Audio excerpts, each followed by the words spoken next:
حبايب قلبي، عاملين ايه يا حبايب قلبي؟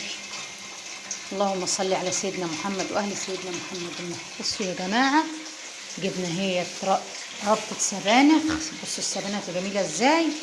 صلوا على النبي يا حبايب قلبي. اللهم صل على سيدنا محمد واهل سيدنا محمد بذكر سيدنا محمد واهل بيته. والله هل. ودي طبعا طماطم، وده بصل، وده بهارات. هنعمله شويه رز بطماطم كده حلوين يا حبايب قلبي، وكفتين حلويات كده يا حبايبي يا حلوين. اللهم صل على سيدنا محمد واهل سيدنا محمد. ويا حبايبي اللهم صل على سيدنا محمد. انا عندي كده حتتين في الثلاجه كده، قلت ايه نعملوهم شويه شوربه لابو حسن. ادعوا له يا حبايب قلبي كده بالشفاء، ربنا يشفيه ويديه الصحه يا رب، ويفرح باولاده، وربنا يخليه لينا يا رب. وده طبعا البهارات كده يا حبايبي.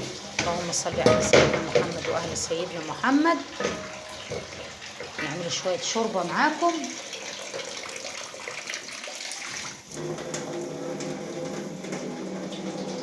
عن شويه ايه شوربه حلوين كده يا حبايبي يا حبايبي يا حلوين.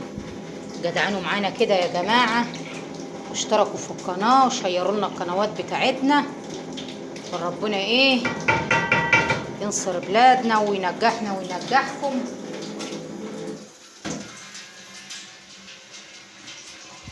وربنا يوفقنا كده ان شاء الله، عشان نجيبوا الجهاز لايد ابو حسن لدراعه، وربنا ايه يفركها على الجميع يا رب. طبعا ده البصل اهو يا حبايب قلبي.